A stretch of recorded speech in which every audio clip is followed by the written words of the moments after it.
is 2 o'clock. So, kakain kami, magla-lunch kami ni Kuya. Ang aming ulam ay adobo. Yan. Tsaka iron lean meat with garlic and parsley. At tsaka fried rice. Yan. Vegetable fried rice. Titingnan natin ang reaction ni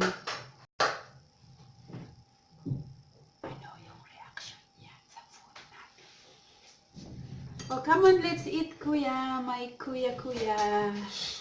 So, Kuya. Kuya. Oh, wow. Hola. You want this? Venga. You put a little. Rice. Wait, oh. Wait. How is it? How is, honestly, Kuya, tell me, good or bad? Yes, good. Good? How it is good? If you rate it to 1 to 10. 8. 8? Yes. 10. 10? 12. No, tell me the truth. 10. 10? So perfect? Yes. Ah, gracias, esposo. Kiss. Ayan. 10 daw. How about the fried rice? 1 to 10. 10. 10 also? Hmm. Are you sure? Not because we are doing the film. No. No? Honestly, what? You're eating now. You don't wait for me. Gusto niya. Honestly? It's so nice. Okay. Okay. Potato. Yan. So, kain tayo. Pagkain natin ay ito.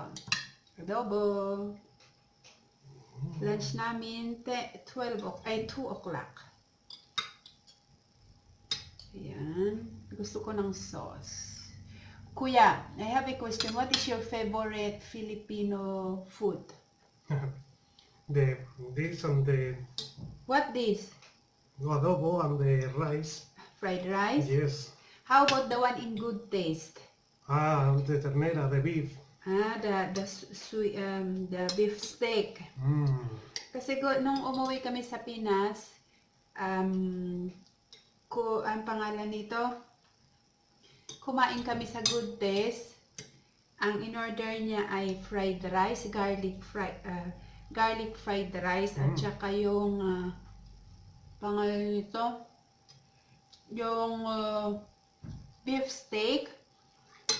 Tapos sa McDo naman, ang gusto niya yung, what do you want in McDonald's? In Jollibee? Gusto niya yung burger, crispy chicken sandwich burger, yun.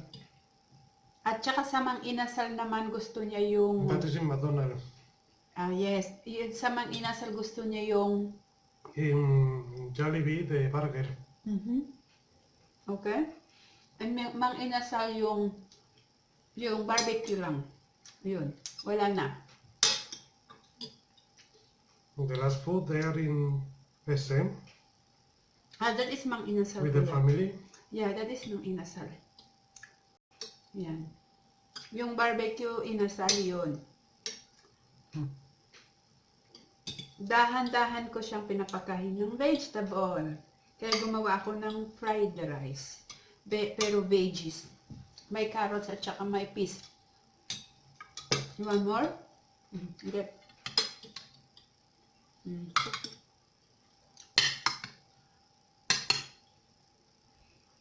You like what country is best you taste? You taste in Cyprus Greek food, right? You like the Greek food? And the Syrian food. You taste the Syrian food and Authentic Syrian food. Full of vegetables without to cook.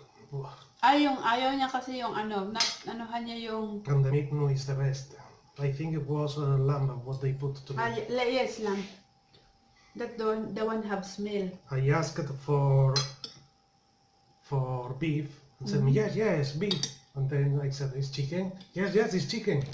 I think it was lamb what they put, but not was smelly. If it is hot, the lamp is still warm, you cannot smell. But once it be cold, the lamp will be, I know it because I do barbecue always when I was in Cyprus. No, then they put real chicken. But I didn't like because it was a lot of very bitter vegetables and without to cook. Eh, that is salad, Kuya.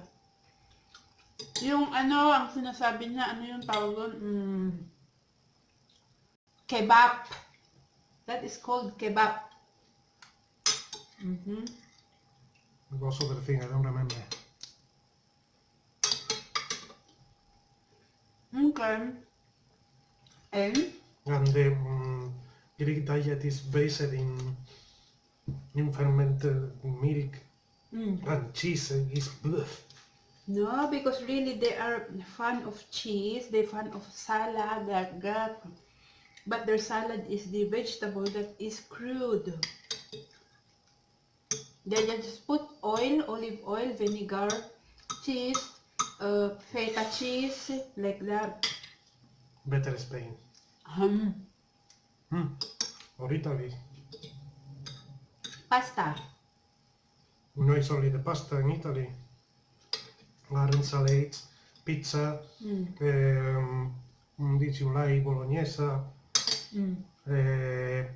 meat of beef, a lot of things. It's so like to Spain, in especially the southern. If you total this lunch today, how much out of 10, how much you give? The adobo, the lean meat, the iron lean meat, plancha tawag nila dito kasi plancha. The whole thing. No, in total all. To combine all, how many? 29. Out of 10, I said. Well, 9. 9? Okay. Then, so next time our vlog is about challenge eating vegetable. Kuya's challenge eating vegetable, okay? You know what I like. Abangan nyo yan kasi hindi siya kumakain ng vegetable. Dahan-dahan lang trinatry kong kumain kayo yung nagluto ako ng peas with fried rice at saka yung sinamahan ko ng carrots pero at saka lettuce, dahan-dahan shin. Kaya ang susunod natin our next challenge video vlogs is Kuya's challenge eating vegetable, okay? Vale? Yes, okay. So that's all for today. Bye-bye. God bless to all. Bye. See you again next time. Bye. Bye.